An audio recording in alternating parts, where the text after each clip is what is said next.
Aquaculture Unidar siap menjadi poros perikanan dunia.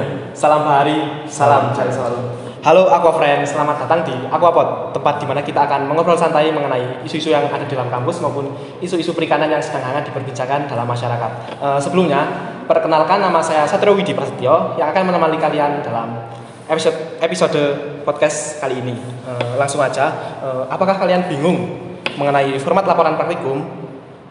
Kesal karena sistem yang gak jelas atau merasa aspirasi mahasiswa gak didengar? Tenang kok, kalian gak sendiri. Jadi, episode kali ini kita bakal bedah salah satu masalah yang paling sering menjadi obrolan di Warung Mak Siti. Kenapa sih format laporan praktikum itu gak pernah konsisten? Tenang kok, kita gak cuma bahas keluhannya aja, jadi kita juga membahas soal solusinya. Langsung aja, the one and only Ketua Himpunan Mahasiswa Aquaculture 2024 yang kebetulan juga nih, beliau menjadi asisten praktikum kali ini. Langsung aja kita sapa dulu tamu spesial kita, Mas Sultan Gibran Rizkullah. Halo. Oke, langsung aja ya Mas. Boleh langsung aja. Mungkin dari saya akan memberikan pertanyaan untuk Mas Sultan. Untuk pertanyaan pertama, kenapa sih format laporan praktikum ini kayak selalu menjadi isu setiap semester? Apalagi setiap aspek tuh formatnya masih pasti berbeda-beda. Mungkin bisa langsung dijawab aja Mas Sultan. Mengenai format laporan praktikum yang pasti kan dari teman-teman juga kan pasti menyesalkan gitu kan. Kenapa kok tiap aspek itu kenapa harus berbeda formatnya? Ada yang minimal satu aspek itu misalkan ya aspek A dan satu laprak itu boleh minimal 5 citasi. Tapi ada juga aspek yang bahwasanya dibuat satu paragraf itu minimal 2 citasi dan harus berbeda-beda seperti itu. Nah mungkin kenapa tuh kalau berbeda-beda menurut kalau di Aquaculture sendiri itu sebenarnya itu dibuat tingkatan ya teman-teman, dari anak maba, contoh sekarang anak 24, 23, 22 dan 21 udah kebanyakan nggak ada laprak ya. 24, 23, 22 itu beda-beda tingkatannya. Kalau menurut saya sendiri harusnya setiap matkul tersebut memiliki satu pedoman untuk pembuatan laprak, sehingga satu matkul, contoh kalau sekarang kan ada biologi dasar nih untuk angkatan 24, mereka kan masih masa transisi dari SMA ke mahasiswa ke perkuliahan. Nah menurut saya itu laporan praktikum mereka itu jangan dibuat terlalu ribet dulu, dibuat yang penting tuh tahu isinya dulu benar dan sistematikanya juga benar. Jangan terlalu menotok harus beberapa citasi per paragraf gini. Untuk anak 2024 itu sebenarnya satu laprak membawa 5 sampai 6 citasi itu sudah bagus. Karena mereka masih mengetahui ini masih mana-mana bagaimana dengan kondisi laprak ini tuh gimana kita harus mengerjakannya seperti itu. Nah, terus nanti kok naik lagi nih ke angkatan 23. Angkatan 23 kan dari pas maba kan udah tahu nih sistematika lapraknya bagaimana. Nah, menurut saya kalau harusnya contoh di 23 sekarang kan ada oceanografi ya. Yeah. Nah, di oceanografi sendiri kan itu udah ada pembagian sebab-sebabnya tuh. Nah, itu sebenarnya kalau maba jangan langsung dikasih per sebab-sebab seperti itu. Maba langsung diberi aja contoh. Nanti bab 1 isinya latar belakang dan tujuan, manfaat, bab 2 apa, bab 3 apa, bab 4 apa, bab 5 apa. Nanti kalau baru naik ke semester 3 itu baru dikasih tahu bahwasanya di tunjuk pustaka itu harus ada ini sebabnya baru detail-detailkan sampai 2.1, 2.11, 2.1.2, nah seperti itu. Kalau kita menyamaratakan antara 23 dan 24 pada tahun ini, itu sebetulnya tidak bisa. Kalau teman-teman angkatan 24 langsung diberi 2.1.1, mereka juga akan kebingungan. Nah, kembali lagi ke angkatan 22. Nah, angkatan 22 di sini kan udah mau PKL nih. Nah, kebanyakan juga udah benar juga di angkatan 22 itu sistematika laporan rapatnya itu udah sesuai dengan kaidah pedoman dari PKL di Faperta. Seperti itu. Sebenarnya kalau masalah standarisasi itu harusnya diwajibkan ya kalau menurut saya sendiri ya. Contoh, kalau namanya biologi dasar dan kimia, walaupun itu kan dua mata kuliah yang berbeda. Menurut saya itu kalau satu aspek bilangnya A ya semua aspek harus A. Kalau misalkan satu aspek biologi nih bilang kalau satu laprak itu minimal 5 citasi aja. Nah semua itu harus ikut juga seperti itu. Namanya standarisasi juga. Kalau menurut saya tuh kalau teman-teman bilang laprak sistematiknya sulit dan gini-gini, itu memang dikarenakan nggak adanya standarisasi yang jelas. Bahkan dari beberapa teman misalkan saya ini anak dari PJ Rombel A bertanya pada aspek di Rombel B seperti itu. Kalau memang masalah standarisasi menurut saya itu aspek harus dikumpulkan semuanya dulu. Nanti baru dibahas nih biologi, kimia, nanti semester 1 disamaratakan untuk standarisasi pedoman PKN-nya. Buat buku pedoman panduan pembuatan laprak itu bareng-bareng seperti itu dan keangkatan terusnya seperti itu Mas. Oke, baik. Masih ada pertanyaan kedua nih. Menurut Mas Sultan, apa dampak dari masalah ini bagi mahasiswa? Padahal fokus utama praktikum harusnya ada di pemahaman materi dan analisis, bukan dari estetika laporan. Kalau dampaknya itu sendiri tuh tentu saja teman-teman yang membuat labrak itu pasti juga kebingungan. Nanti yang rombel A kok sistematikanya begini, rombel B sistematikanya begini karena nggak ada standarisasi itu sendiri seperti itu.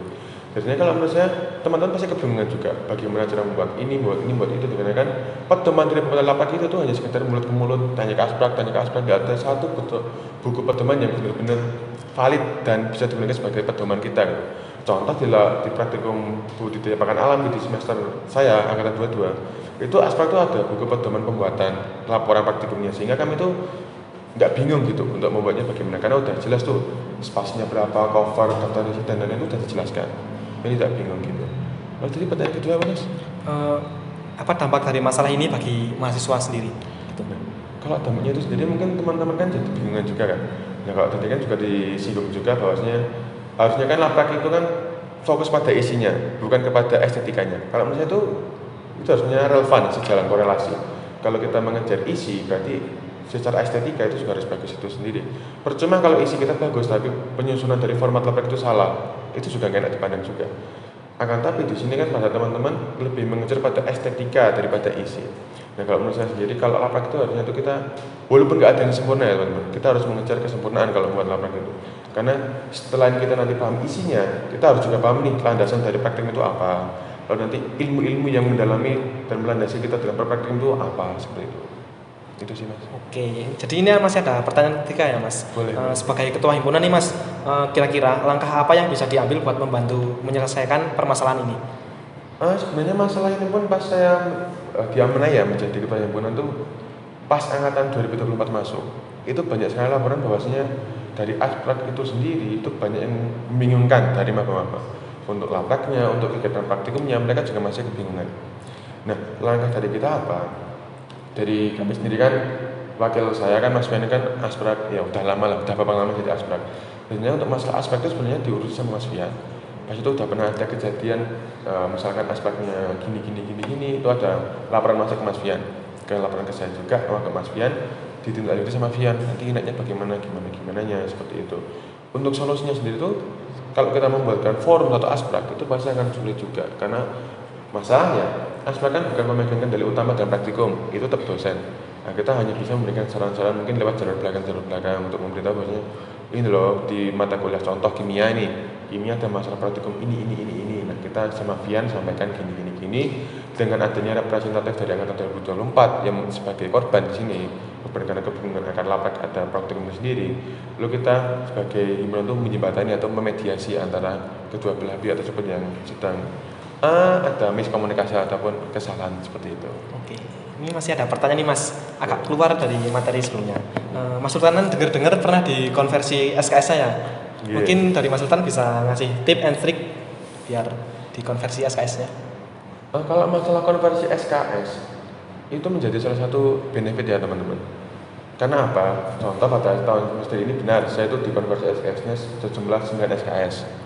6 untuk mata kuliah dan 3 lagi untuk KKN. Sehingga alhamdulillah saya juga nggak perlu mengikuti KKN seperti itu. Nah, untuk tips dan triknya sebenarnya itu jalur-jalur untuk konversi SKS itu banyak. Contoh salah satunya kalau yang paling nyata itu kan PPK Ormawa. Nah, PPK Ormawa sendiri kan di bawah naungan dari Himakwa juga. Proposal itu atas nama Himakwa. Sehingga tips dan triknya join himpunan itu tuh merupakan salah satu langkah dari kalian sendiri untuk mendapatkan informasi lebih cepat daripada orang lain. Nah, mungkin join himpunan itu menjadi salah satu saran saya jika kalian ingin mendapatkan info-info seperti ini. Dikarenakan apa? Dalam kegiatan-kegiatan yang dilakukan oleh dosen dan apapun itu yang kebanyakan memang bisa dikonversi, itu pun seringkali lebih melibatkan lebih himpunan dulu dijawil terlebih dahulu nih misalkan mas saya dapat proyek gini bisa tolong dibantu atau tidak, bisa tolong di gini atau tidak mas gitu. Artinya kalau kita bertanya tips dan triknya ya salah satunya itu yaitu mendekati dosen itu sendiri dan mendekati dosen itu sendiri pun salah satu caranya yaitu dengan apa? Dengan join di himpunan sendiri. Di himpunan sendiri sebagai penjembatan antara hubungan dari dosen dan mahasiswa itu sendiri. Kalau di himpunan sendiri setiap tahun kan ada namanya PPK Ormawa yang sudah saya simpulkan tadi, sudah saya singgung tadi bahwasanya PPK Ormawa jika tembus ke tingkat nasional kalau tidak salah itu pun dapat mengkonversi SKS jika memang sesuai dengan landasan atau kaidah ilmu kita sebagai ilmu perikanan. Itu sih mas. Oke, untuk pertanyaan berikutnya ya. Mas Sultan nih ketua himpunan kan. Menurut Mas Sultan, kalau ada aspirasi dari mahasiswa dan respon dari atasan seperti koor prodi atau dekan fakultas tuh bagaimana?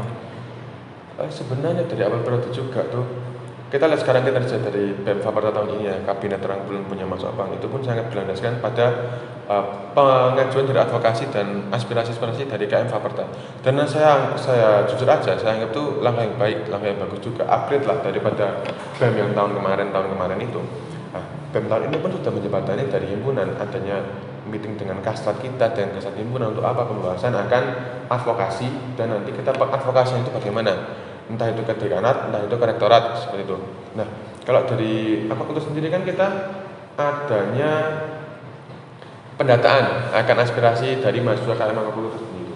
Nah, yang setelah kita baca dan kita survei dari himpunan itu mendapatkan ada empat pokok aspirasi yang memangnya yang menurut saya ini memang urgent dan harus segera diselesaikan seperti itu. Yang pertama untuk daerah di Bandungan. Nah di Bandungan itu sendiri ya Mas, di Aquaculture sendiri kan hanya mendapatkan lahan sedikit ya. Nah itu pun lahan pun kami rasa itu bermasalah, entah dari kualitas airnya, entah dari keamanan dan segi aman itu yang dalam penunjukan praktikum. Nah itu kami sudah sampaikan ke BEM. Yang kedua yaitu tentang masalah bagaimana ya bicaranya tentang dosen. Mungkin dari teman-teman sendiri sudah merasakan nih adanya dosen yang mungkin agak bermasalah atau kurang seretnya antara mahasiswa dan dosen. Nah kami sudah memberikan beberapa laporan juga, akan tetapi kita juga harus nggak semua laporan kita terima dengan mentah-mentah. Kita harus mencari landasannya itu apa. Mereka bisa bicara seperti itu karena apa? Masalah yang ditimbulkan itu apa? Dampaknya itu apa? Kita harus telusuri dulu. Setelah itu kita baru bisa naikkan advokasinya ke BEM dan DPM. Nah dari kita sendiri pun sudah memberikan bukti-bukti juga dan keluh kesah dari teman-teman angkatan-angkatan dari 22, 21, 20, 23 dan 24 bahwasanya untuk masalah ini tuh memang baru-baru saja muncul. Tapi kita belum terlalu besar dan belum terlalu memberikan dampak yang signifikan. Tapi kita juga sebagai langkah mitigasi kita juga sudah mengadvokasikannya kepada BEM dan DPM. Itu tadi kan udah ada Bandungan, ada dosen. Yang ketiga ini tentang asisten dosen. Nah, asisten dosen itu sendiri ya teman-teman, secara SK terlampir di Untidar itu memiliki beberapa tugas. Salah satunya yaitu tidak boleh untuk menjelaskan materi dan pembuatan soal UTS dan UAS seperti itu. Nah, dari kita sendiri pun mendapatkan beberapa laporan nih bahwasanya di prodi lain ya, bukan di prodi kita, di prodi lain itu ada penyalahgunaan dari asisten dosen itu sendiri. Nah, dari kami sendiri kan terus saja tidak mau hal ini terjadi di Aquaculture itu sendiri. Jadinya kami selalu menjaga hubungan dengan beberapa asdos yang terpilih itu bahwasanya benar nggak sih adanya gini-gini di Aquaculture sendiri. Nah, sejauh ini sih kami belum mendapatkan laporan yang signifikan gitu ya. Tapi mungkin jika ada yang merasa jadi asisten dosen dan diperlakukan melebihi dari job testnya itu, mungkin bisa melaporkan nanti ke himpunan aja. Dari kami nanti bisa menjembatani untuk mengadvokasikannya ke rektorat atau ke dekanat ke fakultas menurut BEM dan DPM. Nah, udah 3 tadi, yang keempat itu tentang masalah fasilitas. Nah, dari Aquaculture itu sendiri kan sangat kesusahan nih untuk fasilitasnya. Kita praktikum itu selalu di Bandungan. Itu pun ya yang kita bicarakan yang pertama, itu udah tidak aman, kualitas airnya jelek, dan itu sempat ada kasus juga perusakan dari data praktikum itu sendiri, sehingga tidak valid. Nah, yang apa ini fasilitas itu berupa dari di Aquaculture sendiri kan ada namanya komunitas garasi ikan. Nah, garasi ikan sendiri kan bergerak di bidang wirausaha. Dengan jauhnya lokasi kita di Bandungan, dan saya tuh udah mendapatkan datanya, banyak sekali dari akuarium, pompa, pump, filter itu banyak yang rusak. Kita sudah mengajukan dananya itu ke UPA, tapi belum ada respon yang nyata dari mereka, sehingga ini masih kami kejar-kejar terus seperti itu. Untuk fasilitas juga itu tentang masalah ruang kelas. Jadi ini bukan masalah buat Aquaculture aja, ini seluruh Faperta pun pasti juga merasakannya. Dari parkiran yang baru saja kami masuk kan, sebenarnya pagi hari ini kan belum hujan itu semalam, tapi masih banjir basementnya. Itu kan menjadi salah satu problem juga. Lalu fasilitas lab di Aquaculture sendiri kan kita kan prodi perikanan dan peternakan, lalu ada agroteknologi. Tentu saja itu kan membutuhkan waktu lab yang sangat lama. Saya kan di sini juga aspek dan air. Nah, kenapa sih kita mengambil jatah praktik itu pada hari Sabtu dan Minggu? Karena apa? Memang Waktu jangka dari lab itu sendiri pun sangat pendek, hanya dari jam 7 sampai jam 6 kalau saya tidak salah. Nah, kalau di bidang ilmu kita, contohnya di bidang nutrisi, itu kan ada namanya uji proksimat dari pakan maupun ikan. Nah, itu kan membutuhkan waktu yang sangat lama.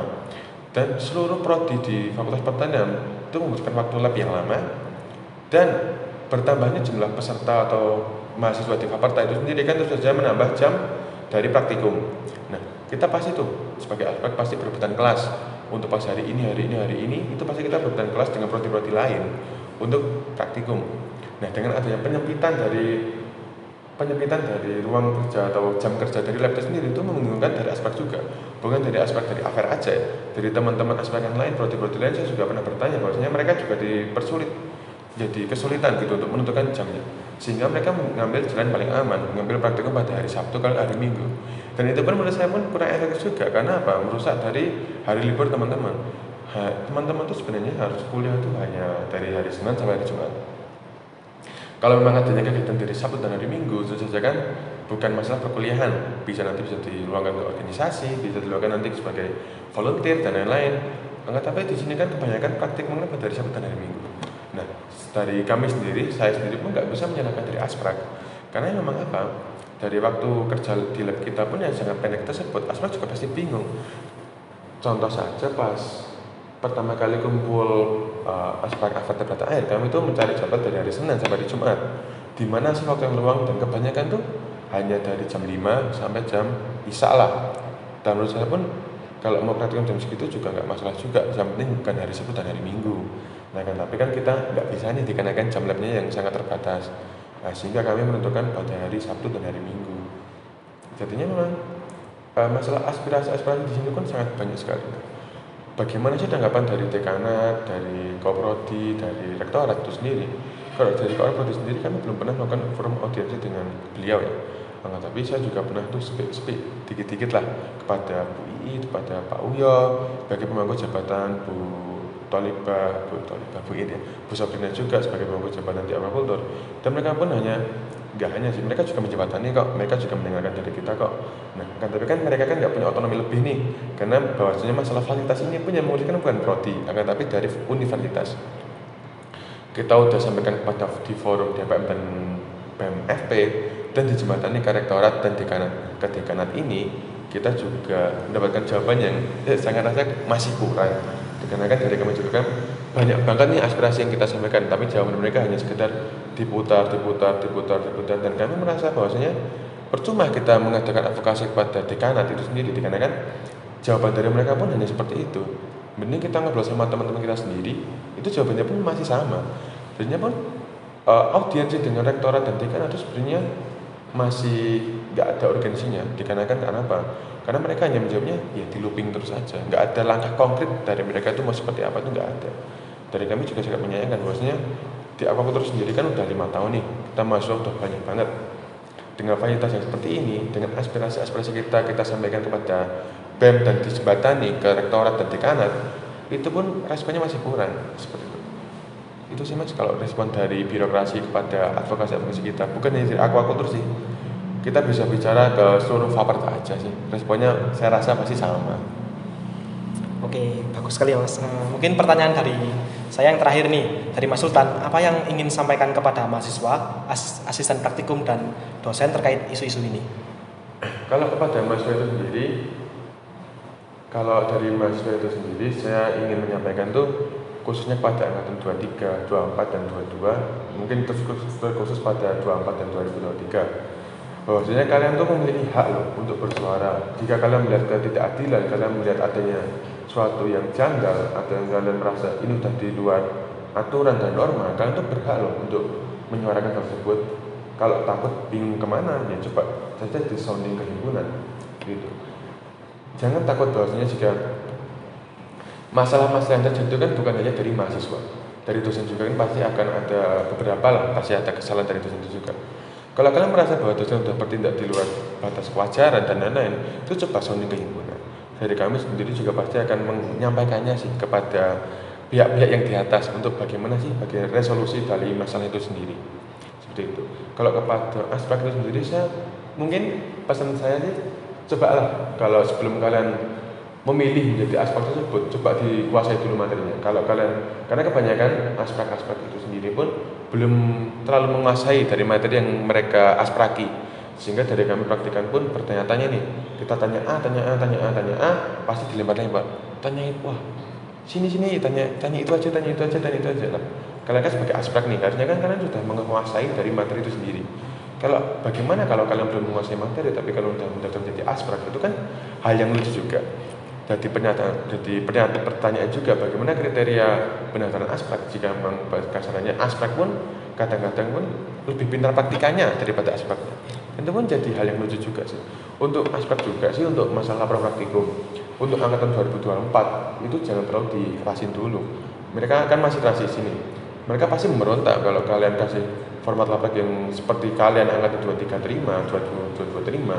Itu pasti mereka akan memberontak. Karena apa? Karena mereka belum saatnya di tempat itu tuh belum saatnya mereka mendapatkan hal yang seperti itu. Mereka harus dijembatani itu dengan hal yang simpel-simpel dulu. Jangan terlalu melulu-lulu harus lebih bagus gini. Oh enggak, teman-teman. Namanya peralihan itu pasti sulit juga. Makanya kalau saran saya buat aspek sih, untuk kedepannya sih coba permatkul dibuat pedomannya, bagaimana pedoman pembuatan laprak dan lain-lain, agar apa? Agar adanya standarisasi dan nggak ada kecemburuan sosial gitu antara PJ dari Rommel A praktikum dan Rommel B praktikum. Kan kadang-kadang kan sering seperti itu. Bahwasanya ada wah enak PJ-nya Mas ini ya, PJ-nya Mbak ini ya, daripada PJ-ku ribet harus gini, PJ-nya kalian enak gini. Lah adanya kecemburuan sosial itu sendiri kan juga menjadi penghambat gitu dari teman-teman untuk berkembang dan berpotensi untuk membuat laprak yang bagus. Saya yakin kok mereka pasti pengen membuat laprak yang bagus, tapi kan mereka kadang-kadang aspeknya ini yuk malas, nggak usah dibuat bagus-bagus, pasti juga nilainya jelek. Dan dari aspek juga itu harusnya nggak boleh pilih kasih gitu, karena saya beberapa kali itu mendengar laporan bahwasanya ada nih aspek itu yang pilih kasih gitu terhadap praktikannya. Katanya ada yang bilang kayak gini, wah mas ini kok ada yang sekelas itu tuh sama-sama katakanlah ya, ini sebagai contoh kasar aja nilainya itu 80 sampai 85. Nah itu kan harusnya kan kalau di nalar pun kalau rata-rata segitu kan kebanyakan nilainya harusnya segitu juga. Nah, tapi ini ada nih seperti bibit-bibit bahwasanya adanya ke anak emasan di sini. Dari teman-teman juga pernah bicara, kalau kita dapat 80, dia pasti dapatnya di atas 80 mas. Pas waktu kita cek lapraknya pun, ya kesalahannya sama dengan kesalahan di laprak kita. Kenapa kok nilainya bisa berbeda? Kan itu menjadi tanda tanya juga. Entah itu disengaja atau tidak disengaja. Dari teman-teman pasti kan berbicara bahwasanya, wah ini pasti ada anak emasan dari orang ini nih, dari aspek ini. Nah, aspek sendiri pun nggak boleh kasar untuk mati gitu. Mentang-mentang kalian aspek, terus kalian harus bilang ke praktikan, itu gini. Coba kalian sebelum itu pelajari materi dulu deh, daripada kalian nanti tanya-tanya lah, terus nanti kalian mentang-mentang ada gini, mentang-mentang kalian aspek terus kalian semena-mena. Contoh dari aspek sendiri tuh beberapa juga pernah mendengar laporan tuh tata bahasa yang mereka gunakan tuh kurang baik seperti itu. Contoh terlalu menargetkan ke beberapa orang tertentu pada suatu rombel. Nah itu kan jadi hal yang menurut saya tuh lucu juga sih. Harusnya kan keseluruhan lah, jangan terlalu menargetkan dengan alasan personal. Dan aspek juga sih sepertinya kan titisan dosen untuk praktikum gitu kan. Seharusnya mereka pun juga harus paham juga sih akan sistematika dari praktikum itu sendiri dan sistematika dari alat pengajuan ke lab itu sendiri sih. Seperti itu. Nah, tadi yang terakhir dari untuk siapa? Untuk dosen. Nah, kalau untuk dosen itu sendiri mungkin Bapak Ibu yang terhormat ya, dari kami juga pun kan berangkat ke kuliah, berangkat di Untider, di apapun itu sendiri kan tujuannya hanya satu sih, untuk menuntut ilmu dan memperbaiki akademik dari kami itu sendiri. Nah mungkin dari saya sendiri mohon untuk sistematika pembelajaran dari beberapa dosen itu kan memang beda-beda, dan dari kami mahasiswa pun nggak mempermasalahkan hal itu. Ada dosen yang sukanya presentasi, ada dosen yang sukanya itu penjelasan materi, ada dosen yang itu lebih interaktif, ada. Dari kami sebenarnya itu tidak mempermasalahkan akan metode pembelajaran dari kalian itu sendiri. Tapi yang kami sayangkan itu sendiri itu jika adanya dosen kan sebagai mereka masuk pun kita langsung diem gitu kan. Mereka kan yang penyeting mood pada satu kelas. Contoh pasti kan ada dosen yang dibuat moodnya itu kan happy, ada yang nanti dibuat serius, ada yang nanti dibuat santai lah gitu. Tapi kan juga jangan disayangkan bahwasanya jika dosen masuk ke kelas langsung seperti menghela nafas, langsung kelihatan capek sendiri, itu kan kami sangat sayangkan gitu. Dikarenakan apa? Dari kamu sendiri kan jadi nggak bersemangat gitu. Kita lihat kan dosennya aja udah capek, ya udahlah kita ikut capek. Sebenarnya itu dosen mungkin memiliki lah hak untuk, dan bukan hak sih, memiliki peran lah di sini sebagai penyetingmu dari mahasiswa itu sendiri. Cobalah kalian buat diri kalian happy masuk kelas, kalian interaktif di kelas, kan bagaimanapun metode pembelajaran kalian. Jika bawaan dari kalian tuh happy dan have fun, easy going, dari mahasiswa pun pasti akan suka gitu. Daripada nanti kalian tuh kebanyakan hanya mengeluh, dari kami juga pasti juga malas. Mungkin pesan saya buat Bapak Ibu dosen sih itu aja sih. Sama mungkin terima kasih untuk pembelajarannya sampai saat ini. Ditunggu juga untuk kedepannya. Boleh menanggapi nggak Mas? Boleh. Gimana sih tanggapan Mas Sultan terkait dosen-dosen yang sering tidak hadir di dalam kelas? Kalau dosen-dosen tidak hadir dalam kelas tuh sebenarnya tergantung ya. Dari ada sih dosen yang nggak terlalu sih, ada yang sibuk pekerjaan eksternal lah, seperti banyak dinas kesini itu pun nggak masalah dari saya. Yang penting kan esensi pembelajaran itu seperti apa. Akan tapi jika tidak hadir di kelasnya dalam konteks ini dengan alasan tidak jelas, itu kan jadi pertanyaan juga. Sebenarnya pembelajaran 30 sampai 1 jam itu sudah efektif jika memang dibuat efektif. Jadi nggak masalah kok dosen hanya mengajar 1 jam. Dari mahasiswa pun pasti juga akan senang gitu loh. Tapi kan isinya itu apa selama 1 jam itu apa? Untuk masalah dosen-dosen yang jarang hadir di kelas itu kan pilihan dari mereka itu sendiri gitu kan. Dia juga nggak bisa menanggapi terlalu banyak.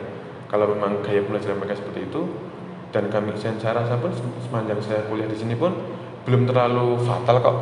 Dari mereka juga masih menghiraukan kok dari kita tuh bagaimana untuk pembelajarannya. Sehingga menurut saya tuh di aquaculture masih belum dibatas luar, masih dibatas wajar lah untuk dosen-dosen yang sering tidak masuk kelas. Tidak sering sih, hanya jarang-jarang masuk kelas seperti itu. Oke, jawaban Mas Sultan ini bagus sekali ya. Diskusi hari ini tuh insightful banget. Terima kasih banyak buat Mas Sultan yang udah meluangkan waktu untuk ngobrol dan memberikan solusi buat kami. Buat Aquafriend yang punya ide atau masukan soal topik ini, jangan ragu buat sampaikan ke Himakua ya.